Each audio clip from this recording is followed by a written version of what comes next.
सुप्रभात बच्चों। हम लोगों ने इससे पहले की कक्षा में ज्ञान सागर के पाठ 4 बातूनी को पढ़ा।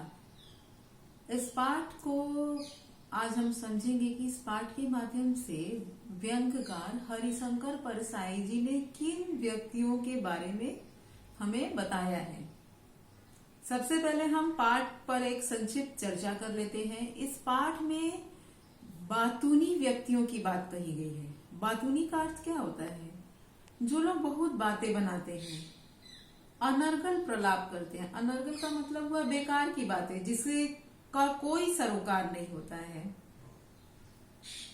ऐसे व्यक्ति जो सामने वाले व्यक्ति होते हैं उनके लिए कष्टदायक सिद्ध होते हैं। इसके लिए लेखक ने कई सारे उदाहरण दिए हैं और घुमा फिरा कर भी कहा है कि हमें व्यर्थ की बातें करने से बचना चाहिए। जब हम काम की बात ना हो तो उस तरह से हमें नहीं करना चाहिए, क्योंकि हम समझ नहीं पाते हैं कि सामने वाले व्यक्ति को वह बात अच्छी लग रही है कि नहीं। तो चलिए बच्चों, हम जरा पाठ पर एक बार पुनः उस पाठ के मुख्य बिंदुओं को समझ लेते हैं। आदमी सुविधा खोजने में मारा जाता है।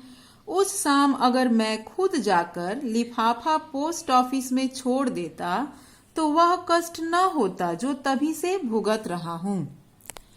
बच्चों, व्यंग्यकार जी ने क्या कहा कि आदमी सुविधा खोजने में मारा जाता है, अर्थात हम अपनी सहूलियत के लिए अपना काम किसी दूसरे के ऊपर सौंप देते हैं, अपना काम दूसरे पर डाल देते हैं कि हमारी सहूलियत है, हमें काम न करना पड़े। लेकिन हम जिनको अपना काम देते हैं, क्या वह काम उतनी जिम्मेदारी से पूरी कर पाते हैं? या हो सकता है कि सर्वदा के लिए हम किसी का अनचाहे रूप में ही सही, लेकिन हम उनका एहसान ले लेते हैं। उस शाम मुझे एक लिफाफा जरूरी छोड़ना था। मैं बाहर निकला। पोस्ट ऑफिस बंद होने का समय हो रहा था। सामने से एक सज्जन, बाद में इन्हें मैंने कभी सज्जन नहीं कहा, साइकिल पर जाते दिखे। मैंने उन्हें रोक कर कहा, जरा एक लिफाफा लेकर इस कागज को उसमें रख कर यह पता लिखकर डाक में छोड़ दीजिए। लेखक के पास इतना समय नहीं था कि वह अपने पत्र को लिफाफा में भी डालकर या टिकट लगाकर सज्जन को दे दे। कई बार हमारी भी गलतियां होती हैं। हम अपनी सुविधा के लिए अपना कार्य दूसरों पर सौंपकर निश्चिंत होते हैं। उन्होंने कहा, सहर्ष। बस उनके सहर्ष ने मेरा हर्ष तभी से जो छीना है वह तो आज तक वापस नहीं मिला। यहाँ पर व्यंग्यकार जी ने, लेखक ने व्यंग किया है कि जो मेरा हर्ष अर्थात खुशी, आनंद, मैंने उन व्यक्ति को जब अपना काम सौंप दिया और उन्होंने काम लेने के बाद जो मेरे साथ वार्तालाप या हमारे बीच जो संबंध कायम किया, उससे मुझे कभी प्रसन्नता नहीं मिली। मेरा हर्ष ही चला गया। दूसरे दिन वे दिख गए तो मैंने पूछा, वह चिट्ठी डाल दी थी? आप बताइए। इसका जवाब ज्यादा से ज्यादा कितना लंबा हो सकता है? यही कि जी हाँ साहब, मैंने आपकी चिट्ठी टिकट लगाकर और पता लिखकर पोस्ट ऑफिस के लाल लेटर बॉक्स में छोड़ दी थी। बस, इससे ज्यादा तो नहीं हो सकता। पर उन्होंने यह जवाब दिया, मैं पोस्ट ऑफिस पहुंचा साहब, देखता हूं कि पोस्ट ऑफिस बंद हो चुका है। अब मैं बड़ा परेशान। मैं कहूं कि करूं तो क्या करूं? आपकी चिट्ठी जरूरी है। आपने पहली बार तो कोई काम बताया। इतने दिनों से आप यहाँ रहते हैं, पर सेवा का कोई मौका ही नहीं मिला था।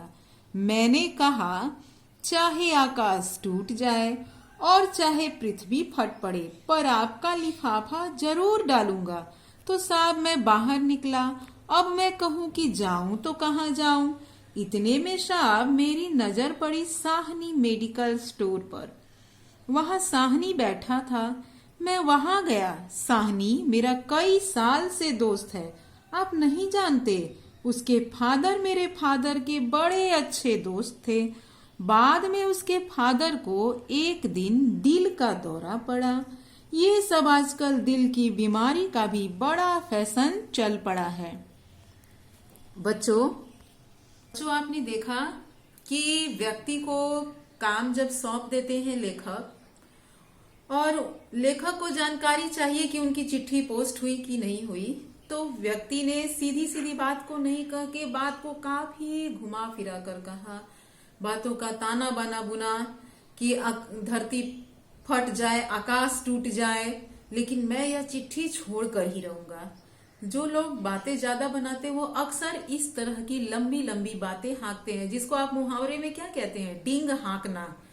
इसी को कहा जाता है डींग हाँकना, मतलब छोटी भी बात को, साधारण भी बात को बहुत बढ़ा चढ़ाकर बोलना। तो मैंने कहा, यार साहनी लिफाफा दे। साहनी कौन है? मेडिकल स्टोर का मालिक, जहां से सज्जन व्यक्ति को क्या चाहिए था? लिफाफा चाहिए था। उसने कहा लिफाफा तो नहीं है, टिकट है। मेडिकल स्टोर में उनको क्या नहीं मिला? लिफाफा नहीं मिला। क्या मिला? टिकट। मैंने कहा ला टिकट ही दे। मैंने साहब टिकट तो हाथ में कर ली, अब लिफाफा। मैं बाहर खड़ा खड़ा कहूं कि लिफाफा कहां से लाऊं?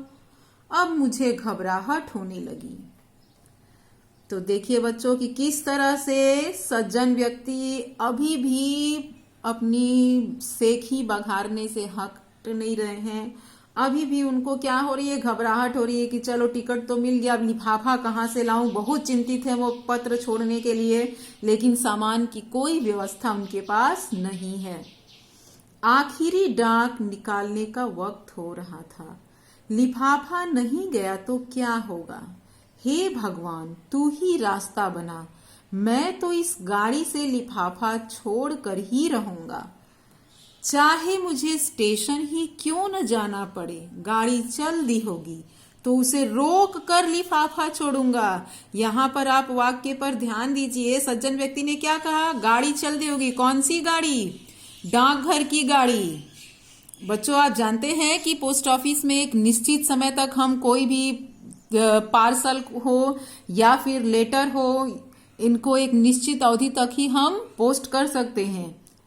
और जितना पार्सल होता है या जो चिट्ठियां होती हैं उनको डाकघर से निकाल कर लाल रंग की गाड़ी में भर दिया जाता है, जो आपने कई बार रास्ते में भी देखा होगा, उस पर लिखा रहता है। और उसको रेलवे स्टेशन ले जाया जाता है, एक स्थान से दूसरे स्थान तक या ये पहुंचाने के लिए। तो सज्जन व्यक्ति क्या कह रहे हैं कि गाड़ी चल दी होगी तो उसे रोक कर लिफाफा छोड़ूंगा। पर लिफाफा मिले कहाँ?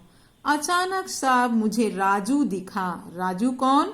वही राजू जो किताबों का एजेंट है। उसके हाथ में बस्ता था, बस्ता अर्थात बैग। मैंने सोचा इसके पास जरूर लिफाफा होगा। मैंने कहा यार राजू एक लिफाफा दे दे। उसने कहा यार लिफाफा तो है, पर उस पर फर्म का नाम छपा है। मैंने कहा कोई बात नहीं, मैं उसे काट दूंगा। मैंने लिफाफा ले लिया। जेब में हाथ लगाया तो कलम नहीं था। मैंने कहा अजीब बेवकूफ हूं, काम ले लिया और कलम लाया नहीं। भाग्य से राजू के पास पेन था। मैंने कहा यार पेन दे, और उसने साहब फौरन निकाल कर दे दिया। राजू में इतनी बात अच्छी है, उसके पास कोई चीज हो तो फौरन दे देता है। अब मैं कहूं कि काहे पर लिख कर रहूं? काहे मतलब किस पर? मैंने झट उसका बस्ता लिया, उस पर लिफाफा रखा, उसकी फर्म का नाम काटा और पता लिखा, और साहब मैं भागा पोस्ट ऑफिस की तरफ। अब संयोग देखिए साहब कि पहुंचा हूं कि डाकिया चिट्ठी निकाल कर लेटर बॉक्स बंद कर रहा था। मैंने कहा भाई साहब यह चिट्ठी भी जरूरी है, इसे डाक में शामिल कर लीजिए। वह भला आदमी था, उसने लिफाफा ले लिया। तब साहब मेरा मन हल्का हुआ। यह मैंने बहुत संक्षेप में लिखा है। उन्होंने लगभग आधा घंटा इस विवरण में लिया। तो लेखक ने ये जितनी बातें अभी आपको जानकारी प्राप्त हुई, उसको संक्षिप्त में वर्णित किया है, जबकि लेखक और सज्जन के बीच आधे घंटे का वार्तालाप हुआ इसी मुद्दे पर कि चिट्ठी को किस प्रकार से छोड़ा गया। मैंने कसम खाई कि कभी इनसे कोई काम नहीं कराऊंगा, मगर जितना पाप कर चुका था उसका फल तो भुगतना ही था। मेरा काम करके उन्होंने मेरे ऊपर हमेशा के लिए अधिकार जमा लिया था। रास्ते में उनका घर पड़ता था, मैं निकलता और उन्हें दिख जाता तो वे बहुत खुश होकर मुझसे पूछते, कहाँ जा रहे हैं। मैं समझ नहीं पाता कि आमतौर पर लोग क्यों पूछते हैं कि आप कहाँ जा रहे हैं। बच्चों, आपने भी देखा होगा, आप कभी अपने पेरेंट्स के साथ या किसी रिलेटिव के साथ जाते होंगे तो लोग जो रास्ते में परिचित व्यक्ति मिल जाते हैं तो पूछते हैं, हाँ भाई कहाँ जा रहे हैं। तो जो बताना चाहता है वो तो सीधे सीधे बता देता है कि वह कहाँ जा रहा है, लेकिन जो लोग बताना नहीं चाहते वो क्या कहते हैं, कहीं नहीं, ऐसे ही पास में। ऐसा क्यों कहते हैं? क्योंकि कोई जरूरी नहीं है कि हम अपनी आने जाने की सारी खबर हम किसी को भी देते रहें। लेखक को भी यही लग रहा है, वो उन व्यक्ति से चिढ़ चुके हैं तो उनके मन में क्या लग रहा है कि वे क्या पुलिस के आदमी हैं या खुफिया विभाग के हैं या चाचा होते हैं कि जानना चाहते हैं कि तुम कहाँ जा रहे हो। बच्चों, आपने देखा होगा कि आपके घर में आपके पिताजी की अनुपस्थिति में या फिर रास्ते में कोई आपके अंकल मिल जाते हैं तो जरूर टोकते हैं कि कहाँ जा रहे हो, क्या कर रहे हो। तो लेखक ने यहाँ पर भी व्यंग किया है। यह असल में आदमी को रोककर बात करने की भूमिका है। जिसे जल्दी जाना है वह भी होशियारी करता है, कहता है कहीं नहीं, ऐसे ही, और आगे बढ़ जाता है। क्या सवाल है, कहाँ जा रहे हो, और क्या जवाब है, कहीं नहीं, ऐसे ही। मगर लोग पूछते ही हैं और लोग जवाब भी देते हैं। मैं जब रुक जाता और कहता, यूं ही जरा सिविल सर्जन से मिलने जा रहा हूं, बस वे मुझे पकड़ लेते। अच्छा, डॉक्टर गुप्ता से? वे हमारे चाचा के बड़े अच्छे दोस्त थे। नागपुर में पास पास बंगला था। हमारे घर आते तो मुझे गोद में खिलाते थे। मिलते हैं तो कहते हैं, क्यों बेटा भूल गए, घर नहीं आते हो। वे 10-15 मिनट तक डॉक्टर गुप्ता से अपने पारिवारिक संबंध बताते। बच्चों, आपने भी कहीं देखा होगा या अपने घरों में भी ऐसे कुछ लोग आते हैं जो इसी तरह से किसी जान पहचान वाले लोग से अपनी जरूर कहीं ना कहीं से रिश्ता जोड़ लेते हैं और इसी तरह से अपना परिचय देने लगते हैं। कभी मैं कहता, प्रोफेसर तिवारी से मिलने जा रहा हूँ। वे कहते, अच्छा अच्छा, तिवारी जी से मिलने?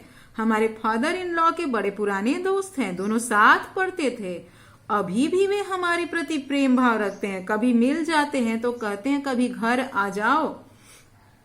मैं किसी का भी नाम लेता, वह उनके चाचा, मामा, ससुर या पिता का दोस्त निकल आता और वे 10-15 मिनट तक उसके संबंधों के बारे में बताते। एक दिन कहूंगा, डाकू जालम सिंह से मिलने जा रहा हूं, तब वे शायद झटके में कहेंगे, अच्छा डाकू जालम सिंह, वे तो हमारे फादर के अच्छे दोस्त थे, दोनों साथ ही डाका डाला करते थे। जालम सिंह ने तो मुझे गोद में खिलाया है। एक दिन कहूंगा, भगवान से मिलने जा रहा हूँ, वे कहेंगे, भगवान से? अच्छा अच्छा, वे तो हमारे चाचा के बड़े अच्छे दोस्त हैं, दोनों स्वर्ग में साथ काम करते थे। मेरा नाम उन्हें बताइए, वे पहचान जाएंगे, मुझे तो भगवान ने गोद में खिलाया है।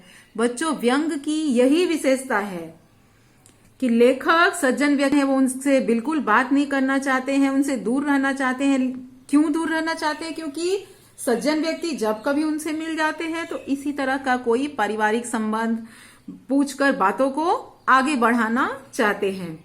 तो लेखक मन में क्या सोचते हैं कि मैं एक दिन इनको डाकू जालम सिंह के बारे में बोलूंगा। तो जो लोग ज्यादा बढ़ा चढ़ाकर बात बोलते हैं तो बोलने के क्रम में वे भूल जाते हैं कि वो क्या कह रहे हैं। लेखक को भी लग रहा है कि जब मैं उनसे कहूंगा कि मैं डाकू जालम सिंह के यहाँ जा रहा हूं तो वो भी बात को बढ़ाने के क्रम में कहेंगे कि जालम सिंह ने तो मुझे गोद में खिलाया है, भगवान से मिलने जा रहा हूं तो वो मेरे चाचा के दोस्त हैं। अब अपनी यह हालत है कि उस रास्ते को छोड़कर कभी करीब आधा मील का चक्कर लगा कर जाता हूँ। एक दिन वे बाजार में मिल गए, कहने लगे, आजकल आप दिखाई नहीं देते। मैंने कहा बाहर निकलता ही नहीं, घर में ही रहता हूँ। उन्होंने कहा अच्छा, तो फिर घर पर ही दर्शन करूंगा। मैं कहकर फंस गया। अगर वे घर पर दर्शन करने आ पहुंचे तो घंटों बैठेंगे। सोच विचार के बाद यह तय किया कि मैं फिर उनके घर के सामने से निकलना शुरू कर दूं, वहीं दर्शन दे दूं ताकि वे घर पर दर्शन करने न आ पहुंचे। लेखक उनसे बचने के लिए सीधे रास्ते से न जाकर दूसरे घुमावदार रास्ते से निकलने लगे कि वो व्यक्ति मुझे रास्ते में न मिले, क्योंकि उनका घर उनके रास्ते में, सीधे रास्ते में पड़ता था। अचानक से एक दिन वो उनको मिल गए। उन्होंने पूछा कि भाई आप दिखाई नहीं दे रहे हैं, तो लेखक ने क्या जवाब दिया कि मैं घर से बाहर ही नहीं निकलता। तब सज्जन व्यक्ति ने कहा कि मैं आपके घर पर ही आपसे मिल लिया करूंगा। बेचारे लेखक डर गए कि अगर ये घर पर आएंगे तब तो मेरी छुट्टी, घंटों की छुट्टी होगी। उन सज्जन से मुझे डर लगता है, वे मुझे दूर से देखते हैं तो चेहरा खिल उठता है। चेहरा खिल उठना मतलब खुश होना। मैं कांप जाता हूँ। वे घंटे भर से कम में नहीं छोड़ते। उनके चेहरे पर वही भाव होता है जो सुरसा के मुख पर हनुमान को देखकर आया था। बच्चों, मैंने आपको इसके पहले वाले कक्षा में, मैंने आपको पहली कक्षा में बताया था कि सुरसा राक्षसी थी। जब हनुमान जी लंका की तरफ जाते हैं सीता जी का पता ढूंढने के लिए, तो सुरसा राक्षसी प्रसन्न होकर बोलती है कि आज देवता मुझ पर बहुत प्रसन्न है जो आपको भोजन बनाकर मेरे लिए भेजे हैं। सुरसा ने कहा था, आज सुरन मोहि दीन आहारा, आज देवताओं ने मुझे भोजन दिया। ये सज्जन भी किसी परिचित को देखकर मन ही मन कहते हैं, आज सुरन मोहि दीन आहारा।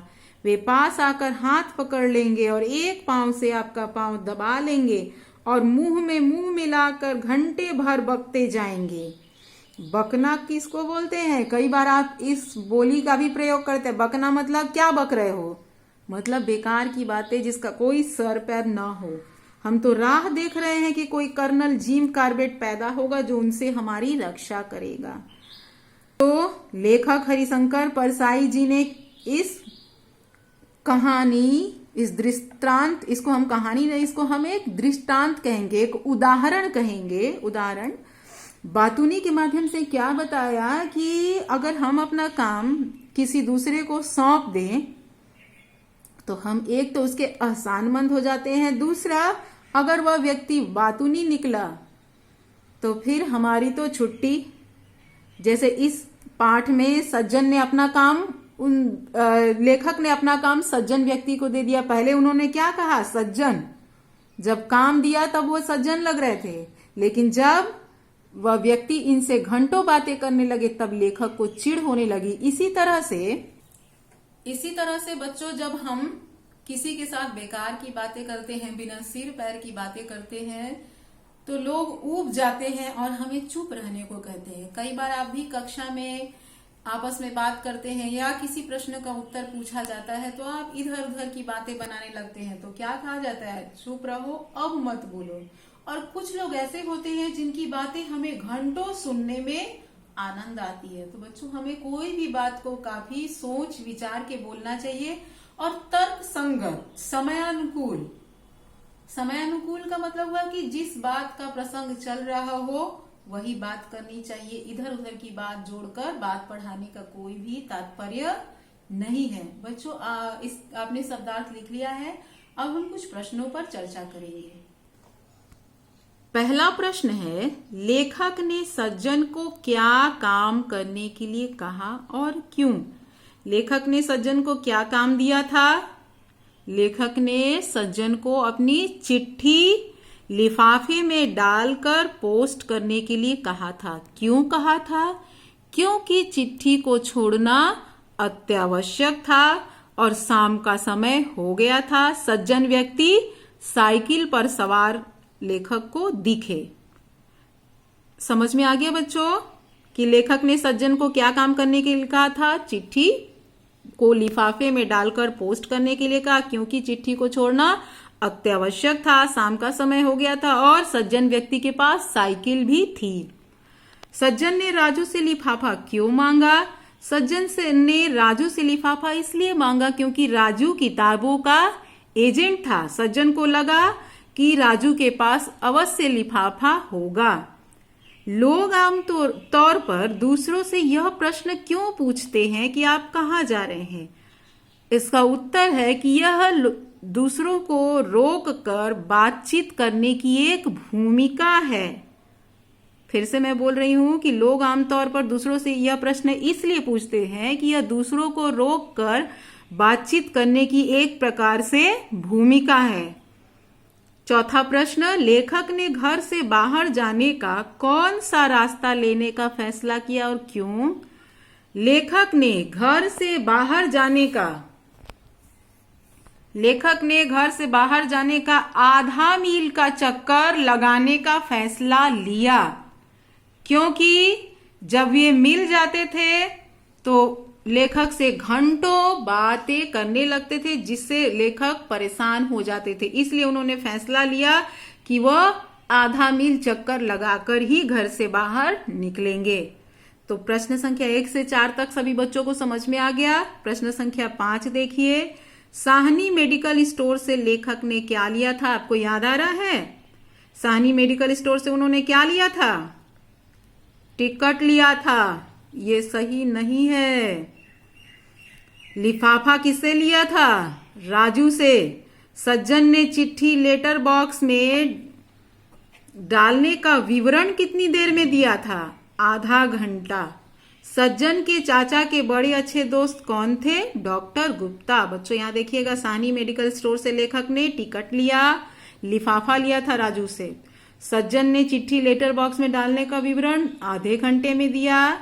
सज्जन के चाचा के बड़े अच्छे दोस्त डॉक्टर गुप्ता थे। छठवां प्रश्न देखिए, वे 10-15 मिनट तक डॉक्टर गुप्ता से अपने पारिवारिक संबंध बताते। कभी मैं कहता प्रोफेसर तिवारी से मिलने जा रहा हूं, मुझे तो भगवान ने गोद में खिलाया है। एक दिन वे बाजार में मिल गए। अच्छा, तो फिर घर पर ही दर्शन करूंगा। बच्चों यही आपका गृह कार्य है कि प्रश्न संख्या 1 से लेकर 6 तक के समस्त प्रश्नों को अपनी उत्तर पुस्तिका में करेंगे। धन्यवाद। आपका दिन शुभ हो।